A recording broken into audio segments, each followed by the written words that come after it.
तो आप लोगों की डेट आ चुकी है DDA जेई एग्ज़ाम की। 28 मार्च को आपका एग्ज़ाम है। तो इस वीडियो में मैं डिस्कस करूँगा कि ये अगले 20 दिन आपके कैसे होने चाहिए। और टाइम आप लोगों के पास बहुत कम है, तो आपको बहुत लिमिटेड ही पढ़ना है। तो आपको क्या क्या पढ़ना है, किस टॉपिक को कितना टाइम देना है, ये सब मैं इस वीडियो में आपको बताऊंगा। मैं ओवरऑल आपको एक ब्लूप्रिंट दूंगा जो कि अगले 20 दिन आपको फॉलो करना है, ताकि आपका सिलेक्शन के चांसेस बहुत ज़्यादा हाई हो जाएं।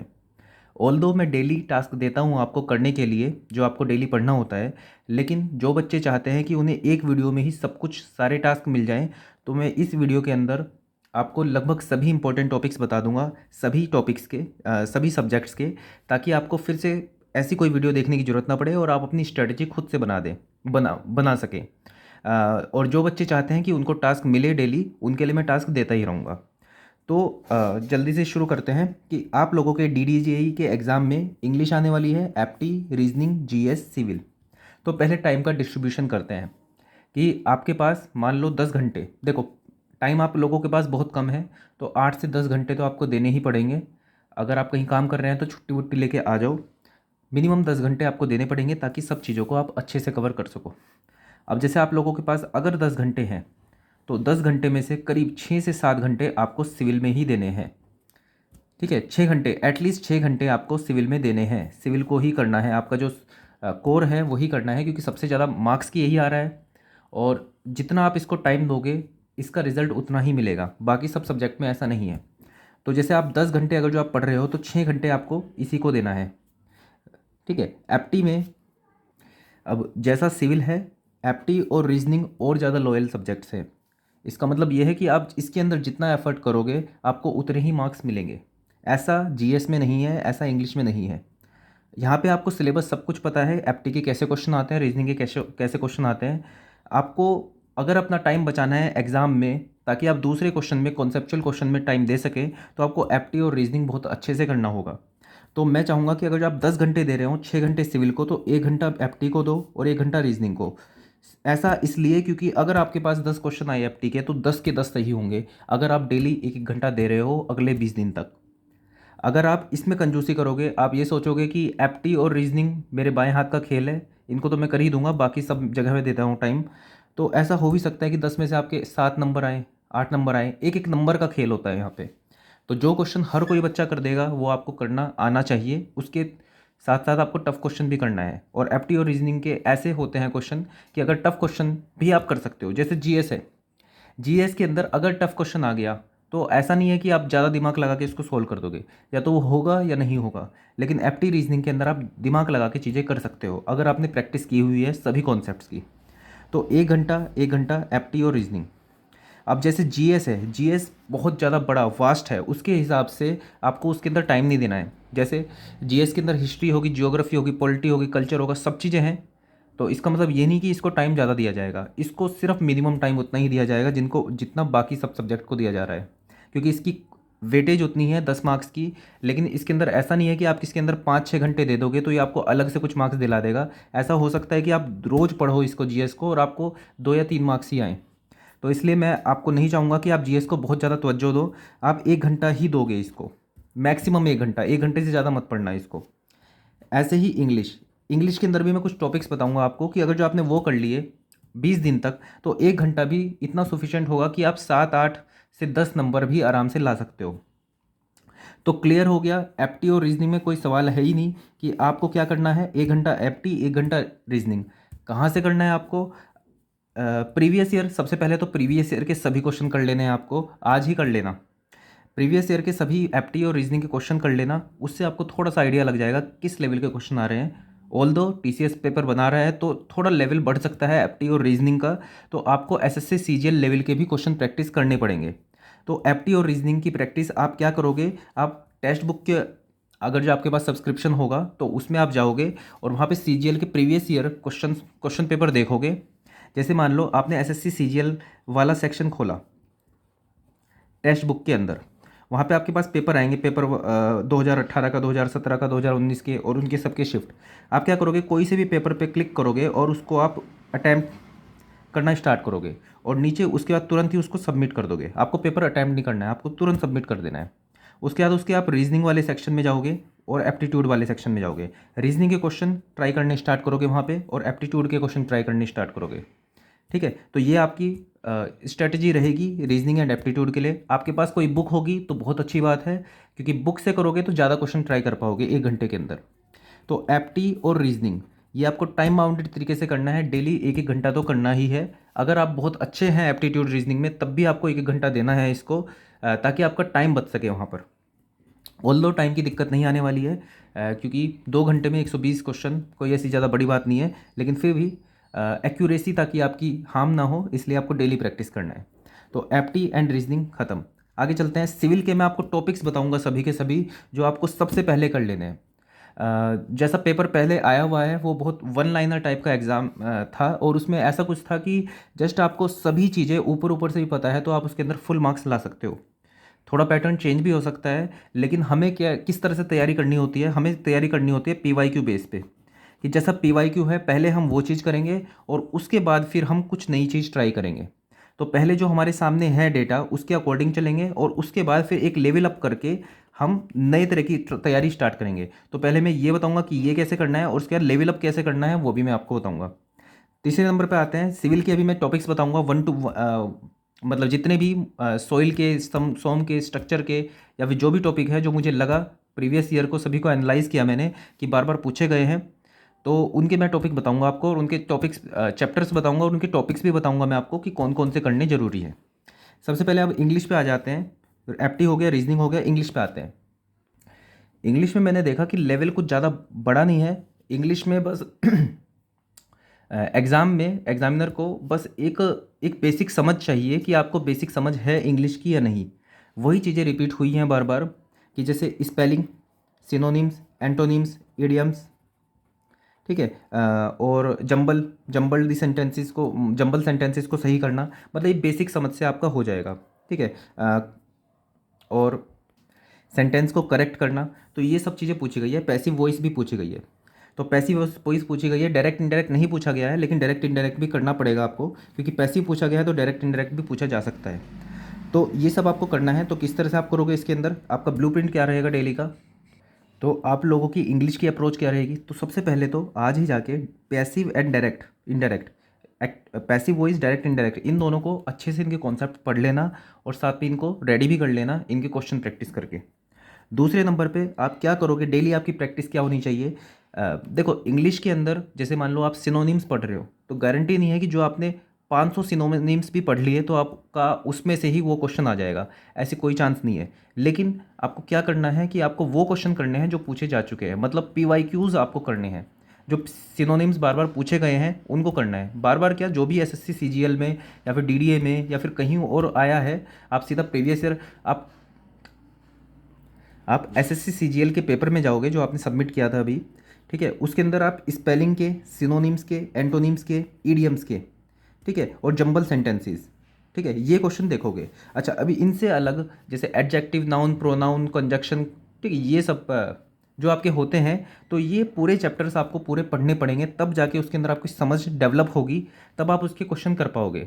तो ये 28 दिन के लिए काफ़ी टफ हो जाएगा। इससे बेटर है कि आप उस साइड ना जाके आप इन सब चीज़ों को प्रैक्टिस करो जो चीज़ पूछी जा चुकी है। जैसे स्पेलिंग हो गया, सिनोनिम, एंटोनिम्स हो गया, इडियम्स हो गया, जंबल सेंटेंसेस हो गया, करेक्शन हो गया, पैसिव डायरेक्ट हो गया। ठीक है, इनसे अलग जो भी क्वेश्चन होंगे अभी आप स्किप कर दोगे तो बहुत अच्छा रहेगा, क्योंकि इंग्लिश को समझ समझ के आपको करना पड़ेगा। जैसे सेंटेंस करेक्शन है, तो उसमें जब तक आपको बिल्कुल बेसिक नहीं पता है उसका इंग्लिश का, और सभी रूल्स नहीं पता है आपको, कि जैसे एज वेल एज हमने यूज़ किया, तो एज वेल एज के अंदर जो फर्स्ट सब्जेक्ट होता है वो यूज़ करते हैं, या के हिसाब से वर्ब लगाते हैं, या जो नियरेस्ट सब्जेक्ट होता है उसके हिसाब से वर्ब लगाते हैं। ठीक है, तो ये सब चीज़ें पढ़नी पड़ती है, तब जाके याद करनी होती है, तब हम उसको अप्लाई कर पाते हैं। और हमारे पास इतना टाइम नहीं है कि हम सभी रूल सीखें। हमारे पास इतना टाइम है लेकिन कि हम डेली ये जो है इनके प्रीवियस ईयर करते चलें, ताकि अगर एग्ज़ाम में आए तो हम उसको टिक करके आगे बढ़ें। ठीक है, क्योंकि आपके पास इतना टाइम नहीं होगा, आपका मेन टाइम जो होगा वो सिविल के अंदर ही जाने वाला है। तो बाकी सब चीज़ें आपके रैंक मतलब सिलेक्शन में काम आएंगी, लेकिन मेन जो आपका सिलेक्शन कराएगा वो आपका सिविल ही कराएगा। सिविल, एप्टीट्यूड एंड रीजनिंग 80, 90, 100, ये 100 नंबर आपके यहाँ पे पक्के होने चाहिए।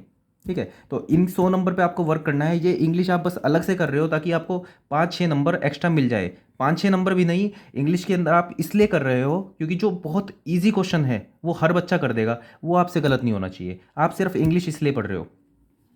इंग्लिश और जीएस की अप्रोच आपकी ये होनी चाहिए कि जो बहुत ही इजी से इजी क्वेश्चन है जो हर बच्चे को आता है वो आपको कर देना है। एप्टीट्यूड एंड रीजनिंग की अप्रोच आपकी ये होनी चाहिए कि टफ से टफ क्वेश्चन भी आपको कर देना है।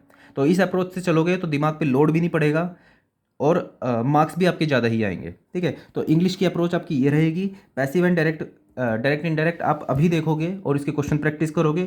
बाकी इन सब के आपको 5-5 मिनट या 10-10 मिनट स्पेलिंग और ये सब प्रैक्टिस करनी है। सिनोनिम्स, ऐसा नहीं कि सिनोनिम्स पढ़ रहे हैं तो घंटों घंटों आप सिनोनिम्स पढ़ने चले गए, याद भी नहीं होंगे वो। आपको बस एक बार देखना है, एग्जाम में थोड़ा सा दिमाग में आपके होगा कि हाँ इसका मैंने कहीं पढ़ा था मैंने। ठीक है। तो उससे आप आंसर निकाल सकते हो। ठीक है। तो बहुत इजी आने वाला पेपर है, तो इजी इजी आपको पढ़ना है इसके अंदर। तो ये सब आप टॉपिक नोट कर लो, इनको आपको देखना है। तो एप्टीट्यूड, रीजनिंग एंड इंग्लिश तीनों हो गए। अब आते हैं जीएस के ऊपर। अब आते हैं सबसे कॉम्प्लिकेटेड पार्ट ऑफ सिलेबस पे, जीएस। आप इसके अंदर प्रेडिक्ट ही नहीं कर सकते कि आपका क्या आने वाला है इसके अंदर, और आप इसको जितना भी पढ़ लो ये एश्योर नहीं हो पाएगा कि आपके इसके अंदर 1 मार्क्स भी आ जाए, 1 मार्क्स। ठीक है। तो इसलिए आपको क्या करना है, इसको आपको टाइम बाउंडेड तरीके से पढ़ना है। जैसे आप बाकी सब पढ़ रहे हो इसको भी टाइम बाउंडेड तरीके से पढ़ना है। ऐसा नहीं सोचना है इसके अंदर कि बहुत ज़्यादा बड़ा सिलेबस है तो इसलिए उसके हिसाब से ही मुझे इसे टाइम ज़्यादा देना है। इसको सोचना है इस तरह से कि बस ये 10 मार्क्स का है, और 10 मार्क्स में से भी 6 से 7 मार्क्स, एटलीस्ट 5 मार्क्स का तो ऐसा आएगा जो किसी को भी नहीं आता होगा। ऐसे करंट अफेयर के क्वेश्चन, ऐसे हिस्ट्री के क्वेश्चन, ऐसे आएंगे 5 क्वेश्चन जो किसी को भी नहीं आते हैं। तो घबराना नहीं है इसके अंदर। आपके पास सिर्फ 5 क्वेश्चन बचे जो इजी आएंगे, जो आपको करने हैं, और आपको पूरे सिलेबस में से ढूंढना है। ठीक है। तो आप इसको स्किप भी कर सकते हो, ये वाला टाइम इसमें भी दे सकते हो, लेकिन मैं चाहूँगा कि आप इसके अंदर क्या करो कि जो बहुत बेसिक से क्वेश्चन होते हैं, बहुत से बेसिक से पार्ट होते हैं, जैसे कुछ एग्जांपल दूंगा मैं। जैसे फंडामेंटल राइट्स, पॉलिटी के अंदर लगभग सभी चीज़ें बेसिक सी होती है क्योंकि वो रिपीट होती रहती हैं। वो आपके पास डायनेमिक फॉर्म में नहीं, स्टैटिक फॉर्म में है। तो आपको स्टैटिक फॉर्म को पढ़ना है। जैसे फंडामेंटल राइट्स हो गए, जैसे कि आपके पास हिस्ट्री के अंदर चंद्रगुप्त मौर्य हो गया, अशोका हो गया। ठीक है। ये सब जो आपकी स्टैटिक हिस्ट्री है, ये सब, तो ये सब आपको पढ़ना है। ये आपको कहाँ से पढ़ने पड़ेंगे, मैं आपको सजेस्ट करूँगा, क्योंकि आपके पास 28 दिन बचे हैं, आप ब्लैक बुक का यूज़ करो इसके अंदर। ब्लैक बुक के अंदर सभी प्रीवियस ईयर क्वेश्चन दिए हुए हैं। आपको क्या करना है, बस एक बार 1 घंटे की रीडिंग लेनी है। 1 घंटे को आप 4 पार्ट में बांट दोगे। ठीक है। इसको आप बांट सकते हो ज्योग्राफी, हिस्ट्री, पॉलिटी, ठीक है, एंड करंट अफेयर। 15 मिनट के लिए कोई भी करंट अफेयर की वीडियो देख लेना, 15 मिनट के लिए ज्योग्राफी के ब्लैक बुक के क्वेश्चन देख लेना, 15 मिनट के लिए हिस्ट्री के देख लेना, और 15 मिनट के लिए पॉलिटी के देख लेना। कहीं पे ऐसा लगे आपको कि ये क्वेश्चन का मैं कॉन्सेप्ट समझ सकता हूँ तो उसको नोट से रिफ़र कर लेना। लेकिन 1 घंटे से ज़्यादा देने का कोई मतलब नहीं है जीएस को, क्योंकि इसके अंदर मुश्किल से 5 क्वेश्चन ऐसे होंगे जो आप अपने मेहनत से ला सकते हो। बाकी के 5 क्वेश्चन ऐसे होंगे जो कोई भी नहीं कर पाएगा। तो ज़्यादा टाइम देने का इसको फ़ायदा नहीं है, और घबराने का भी फ़ायदा नहीं है इसके लिए, क्योंकि वो जो 5 क्वेश्चन होंगे जब वो किसी को भी नहीं आते तो वो आपका पेपर 120 नंबर का नहीं 115 नंबर का होने वाला है। तो इस बात को बिल्कुल ध्यान में रखना। अब आते हैं सबसे ज़्यादा मेन, जो सबसे बड़ा पार्ट है आपका और सबसे मेन पार्ट है आपका, वो है सिविल, क्योंकि यही आपका सिलेक्शन दिलाएगा। इसमें आप घूमोगे इधर उधर, ठीक है, उतना फ़ायदा नहीं मिलेगा जितना आपको सिविल में फ़ायदा मिलेगा, और ये आपको आगे भी काम आएगी क्योंकि आपकी मेन स्ट्रीम है ये। तो सिविल का मैं आपको बताता हूँ। तो कुछ टॉपिक मैंने नोट किए हैं जो कि आपको करने ज़रूरी हैं, प्रीवियस ईयर के थ्रू मैंने नोट किए हैं। दूसरा, प्रीवियस ईयर को अगर एनालाइज करें तो कोई भी इन डेप्थ क्वेश्चन नहीं पूछा गया है, जस्ट ऊपर ऊपर से डेफिनेशन बेसिस पे क्वेश्चन पूछे गए हैं।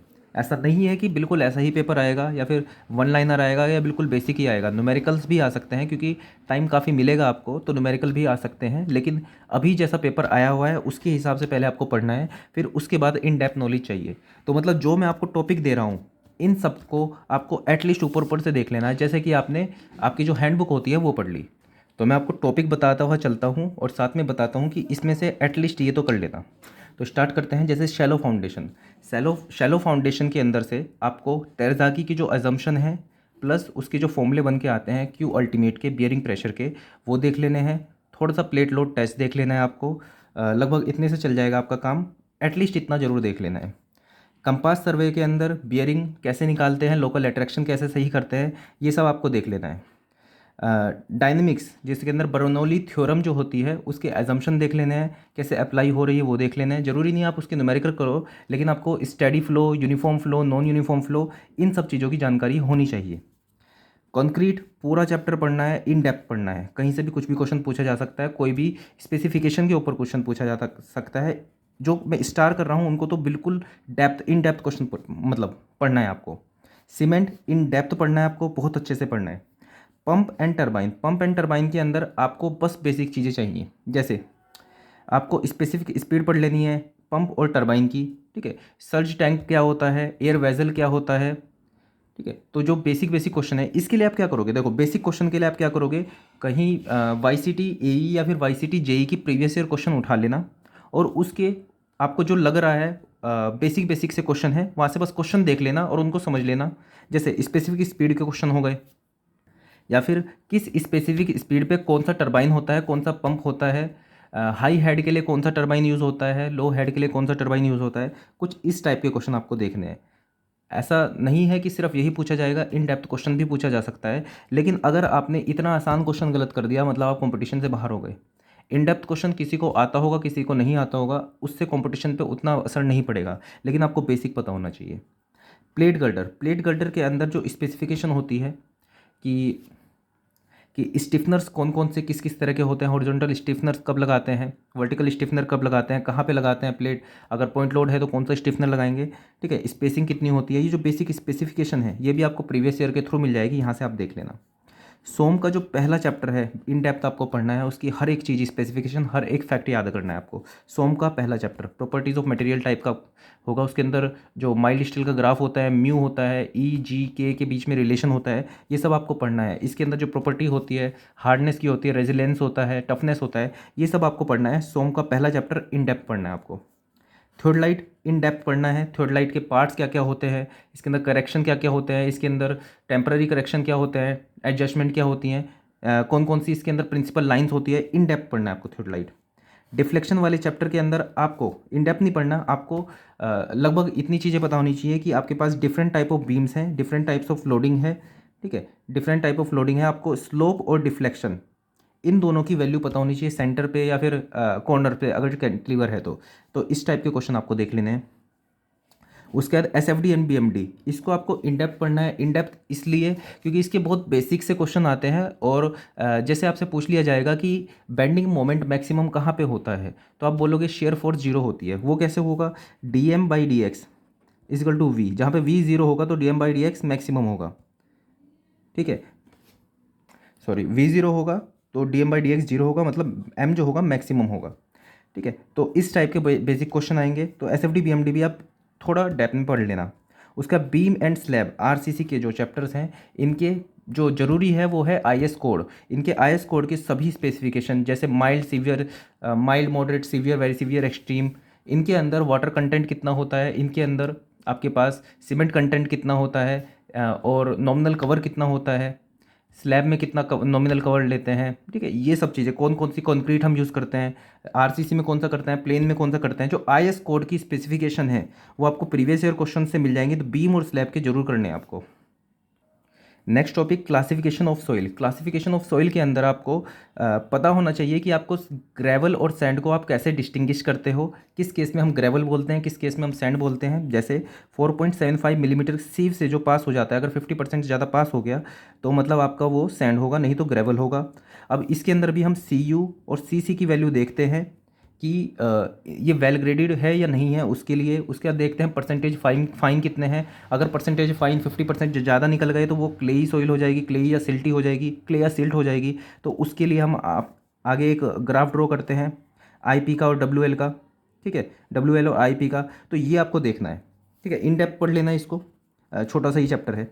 कंटूर, कंटूर का बिल्कुल बेसिक पढ़ना है, कंटूर होता क्या है, कहाँ पे इंटरसेक्ट करती है, कब इंटरसेक्ट करती है, इनकी प्रॉपर्टी क्या होती है, बिल्कुल बेसिक सा, पूरा इन डेप्थ नहीं पढ़ना है, बस बेसिक सा पढ़ लेना है इसका कंटूर का। उसका बिटुमिन, बिटुमिन की प्रॉपर्टी, बिटुमिन की जो डिफरेंट डिफरेंट प्रॉपर्टी होती है, किस किस टेस्ट के ज़रिए हम वो प्रॉपर्टीज़ को निकालते हैं, जैसे डक्टिलिटी, हार्डनेस, ग्रेड, ये सब देख लेना है आपको बिटुमिन का। उसका FM का फर्स्ट चैप्टर, FM का जो फर्स्ट चैप्टर है प्रॉपर्टीज़ ऑफ फ्लूइड करके ही है वो, जिसके अंदर विस्कोसिटी वाला चैप्टर है, कोहेजन है, एडेशन है, ये सब ये आपको इन डेप्थ में पढ़ना है, क्योंकि इसके बेसिक क्वेश्चन पूछे जाएंगे, पूछे भी गए हैं और आगे भी पूछे जाएंगे। तो इसको आपको पहला चैप्टर जो है एफएम का, वो बिल्कुल बेसिक से और बिल्कुल इन डेप्थ पढ़ना है आपको। नेक्स्ट आपके पास है सॉइल का फर्स्ट चैप्टर। इसके अंदर ओरिजिन ऑफ सॉइल है। इसके अंदर आपके पास सॉइल की ड्राई डेंसिटी कैसे निकालते हैं, उसका वाटर कंटेंट कैसे निकालते हैं। आपको प्रोसेस नहीं पता होना चाहिए, लेकिन आपको ये पता होना चाहिए कि हम सैंड बाथ मेथड यूज़ करते हैं, हम कैल्शियम कार्बाइड मेथड यूज़ करते हैं, ठीक है, कौन सा मेथड सबसे क्विक है। तो मतलब एटलीस्ट आपको ये चीज़ें पता होनी चाहिए कि कैसे हम निकालते हैं। प्रोसेस ना पता हो, लेकिन आपको ऊपर ऊपर से सारी चीज़ें पता होनी चाहिए। आपको सारे फॉर्मूले याद होने चाहिए। आपको ई पोरोसिटी के बीच में फॉर्मूला याद होना चाहिए, गामा बल्क का फॉर्मूला याद होना चाहिए, सैचुरेशन क्या होता है, एयर कंटेंट क्या होता है, ये सब आपको पता होना चाहिए। तो पहला चैप्टर भी आप इन डेप्थ ही पढ़ोगे।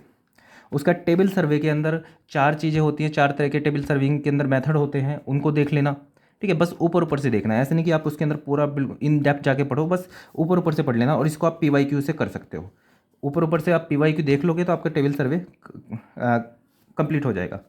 पेंट्स के भी थोड़े से PYQ देख लेना, ज़्यादा इन डेप्थ मत पढ़ लेना, हो जाएगा इससे PYQ से भी। स्टोन के भी थोड़े से PYQ देख लेना, 10 15 20 स्टार्टिंग के हो जाएगा इससे भी। उसका कर्व्स के अंदर क्या होता है कि हम 3-4 चीज़ें इसके अंदर पूछते हैं कि टेंजेंट की लेंथ कितनी होती है, कॉर्ड की लेंथ कितनी होगी, ये मिड ऑर्डिनेट कितना बनेगा, ये सब चीज़ें एक बार देख लेना। 2-4 क्वेश्चन प्रीवियस ईयर के क्वेश्चन के कर लोगे तो कर्व्स के बारे में भी आपको आइडिया लग जाएगा। उसके बाद आपको सर्वे का फर्स्ट चैप्टर जो है वो अच्छे से पढ़ना है। इसके अंदर चेन सर्वे भी आएगा, इसके अंदर ये भी आएगा कि जियोडेटिक सर्वे क्या होता है, प्लेन सर्वे क्या होता है, कब यूज़ करते हैं इसको। तो बेसिक जो इन्फॉर्मेशन होगी कि प्रिंसिपल ऑफ सर्वेइंग क्या होता है, ये आपको इन डेप्थ पढ़ लेना है पहला चैप्टर। उसका कॉलम के अंदर ये बहुत बेसिक से क्वेश्चन आते हैं इसके अंदर कि एंड, ठीक है, एंड की जो कंडीशन होती है उनको चेंज कर देते हैं, उसके हिसाब से एल इफेक्टिव चेंज हो जाता है। तो इस तरह के 4-5 क्वेश्चन बनते हैं, ये आप करोगे। प्लस स्लेंडरनेस रेशो की वैल्यू जो होती है वो अलग अलग केस में अलग होती है। जैसे सिर्फ अगर जो टेंसाइल फोर्स है तो आपके पास 400 होती है, सिर्फ और सिर्फ अगर आपके पास कंप्रेशन है तो 180 होती है। इसके बीच में वेरी करती है लैम्डा की वैल्यू अगर लोडिंग कंडीशन चेंज हो रही है। तो ये टेबल और एल इफेक्टिव का टेबल जिसके अंदर आपके पास एंड कंडीशन चेंज हो रही है, वो आपको देख लेना बहुत अच्छे से। और फिर से मैं रिपीट कर दूं, कॉलम के अंदर और भी क्वेश्चन पूछे जा सकते हैं, लेकिन ये सबसे बेसिक है, ये आपको पता होना चाहिए। आगे चलते हैं, पाइप फ्लो इन डेप्थ आपको पढ़ना है, पाइप फ्लो पूरा। इसके अंदर माइनर लॉस, मेजर लॉस, और इसके अंदर बहुत बेसिक चीज़ें, हाइड्रोलॉजी HGL क्या होता है, TEL क्या होता है, ये बहुत बेसिक चीज़ें हैं, ये आपको पता ही होनी चाहिए।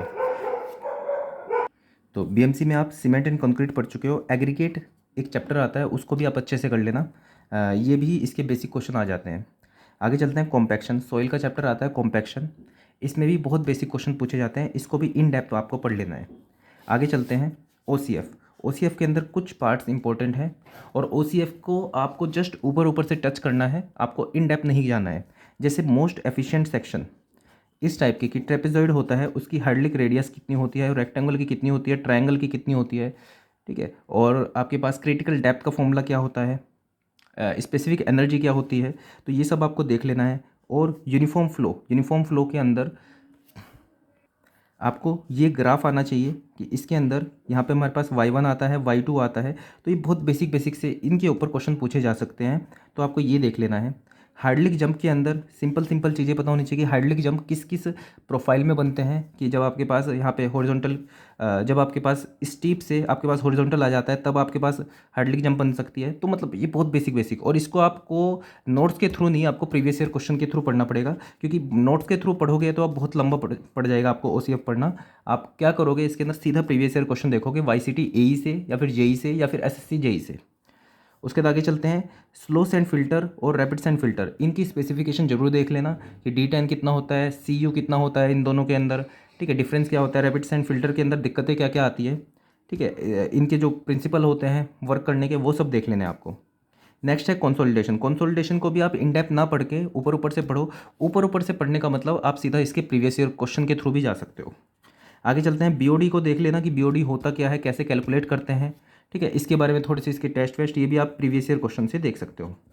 आगे चलते हैं, लेवलिंग चैप्टर को आप थोड़ा सा इन डेप्थ तो नहीं, आप इसको PYQ से ही करोगे, क्योंकि इन डेप्थ पढ़ोगे इसके अंदर तो बहुत सारी चीज़ें फालतू की भी आ जाएंगी, आपको इसके थोड़े से न्यूमेरिकल प्रैक्टिस करने हैं। और प्लस इसके अंदर एक प्लेट बबल होता है लेवलिंग के अंदर, तो उसके अंदर हम बबल को देखते हैं कि इसकी सेंसिटिविटी ऑफ लेवलिंग ट्यूब वो किसके ऊपर डिपेंड करती है। आर बढ़ता है तो आर बढ़ जाती है, एल बढ़ता है तो बढ़ जाती है, विस्कोसिटी बढ़ती है तो सेंसिटिविटी कम हो जाती है। तो ये सब आप जरूर देख लोगे लेवलिंग के अंदर। Plus rise and fall method, height of instrument method एक बार देख लेना, उसको आपको पूरा न्यूमेरिकल नहीं सोल्व करना है, उसके आप एक बार प्रीवियस क्वेश्चन से देख लेना कैसे न्यूमेरिकल पूछे जाते हैं। आगे चलते हैं, quality parameter of raw water. इसके अंदर आप क्या करोगे, जैसे सबसे पहले तो आपको स्पेसिफिकेशन याद होनी चाहिए कि हार्डनेस कितनी हो सकती है पानी के अंदर, एल्कलिनिटी कितनी हो सकती है, पीएच कितना हो सकता है, क्लोरीन कितनी हो सकती है, टीडीएस कितना हो सकता है। ये सब चीज़ें आपको याद करनी है, बिल्कुल कंठस्थ करनी है, और ये सब भी प्रीवियस ईयर क्वेश्चन से आपको मिल जाएंगे। प्लस सभी प्रॉपर्टीज़ को थोड़ा सा देख लेना। प्लस ये भी देख लेना एक स्कीमेटिक अप्रोच की, पहले सेडिमेंटेशन, पहले एरेशन होता है, फिर सेडिमेंटेशन होता है, ठीक है, कोगुलेशन होता है, सेडिमेंटेशन होता है, फिर फिल्ट्रेशन होता है, क्लोरीनेशन होता है। एक बार इस चीज़ को भी आप ऊपर से ओवरव्यू ले लेना। सेडिमेंटेशन को, टैंक को देख लेना, थोड़ा सा पढ़ लेना सेडिमेंटेशन टैंक के बारे में कि वेलोसिटी ऑफ फ्लो क्या होता है, डिटेंशन टाइम क्या होता है, ये सब चीज़ें जो बेसिक टर्म्स होती हैं वो देख लेना।